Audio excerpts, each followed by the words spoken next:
It's day 115, the Stop the Diabetic Insanity journey. I realise it's been 2 weeks since I've done one of these videos, and the reason being is I have been non-stop busy since Valentine's Day. It's just been work commitments, medical appointment commitments, and a bit of social commitments. But I'm getting on top of things, and I'm feeling really good in my body. I've finally gotten onto the commitment of eating well, so I've decided on Marley Spoon as my choice of delivery. And also I'm going to start Dinnerly, three meals a week. See how that goes, as in terms of calories and health wise, how that goes down. I'll give it a bit of a test. I'm also on the light and easy lunches 5 days a week, which is good because I'm basically back at work 4 to 5 days a week now, which is quite amazing, but quite amazingly busy really. So I've got to stay on top of things. I guess my review for the week of last week was just how easy I could slip back into old habits. So as soon as I got stressed or got a bit busy or the day was a bit longer than I expected, my first tendency was to go towards food.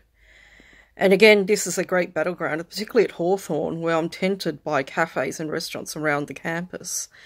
And it's something I've got to really overcome myself. It's like, do I really need to eat? And it's because I'm bored. And often it's because I'm bored and I can't afford that anymore.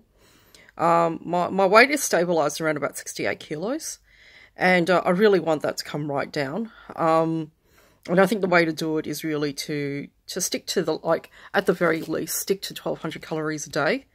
And, as soon as I get home, go for a walk or do some exercise and eat a high protein meal at night. The good news is my blood sugars have stabilized, so I'm back on between 5 and 8. So that's really good.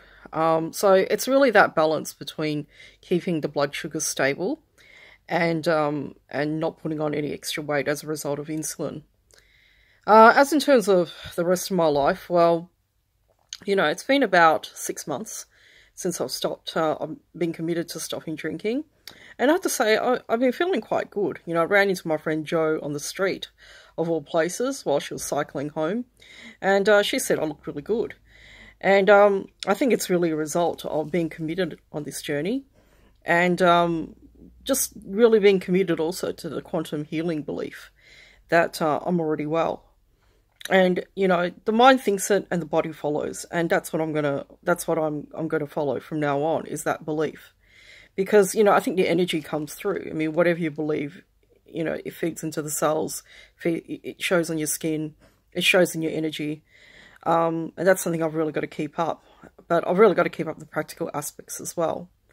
As in terms of coping with, not going out to the places I used to go, not seeing the people I used to see, well, that's now hard and habit now, and I just totally avoid all those places. Anything that's a pub or bar, that's in Thornbury really, or anyone associated with those places, anyone who's negative, abusive, anything that I used to put up with for years or months on end and stay silent, I'm not putting up with it anymore.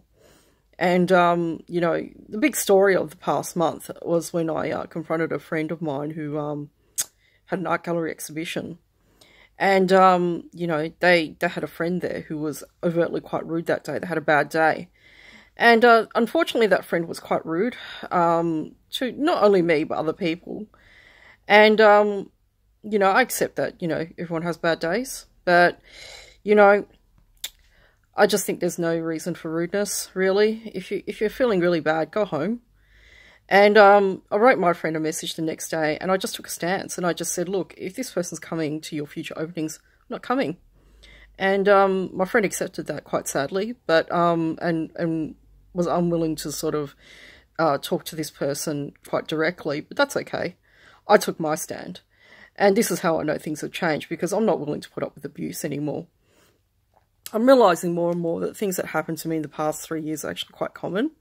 And these are tests for people, this is a test for everyone really concerned who's in my position. It's like, if you want to reach your potential, what are you going to overcome? What are you going to take a stand on?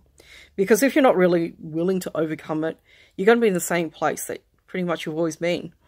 And that's in a place of stagnation and frustration. And I'm not willing to stay there anymore for anyone. So anyway, I'm going to head off to my friend's, birthday celebration. My friend Anna, who I've been friends with for 10 years. I'm quite thrilled that, we've been friends for 10 years.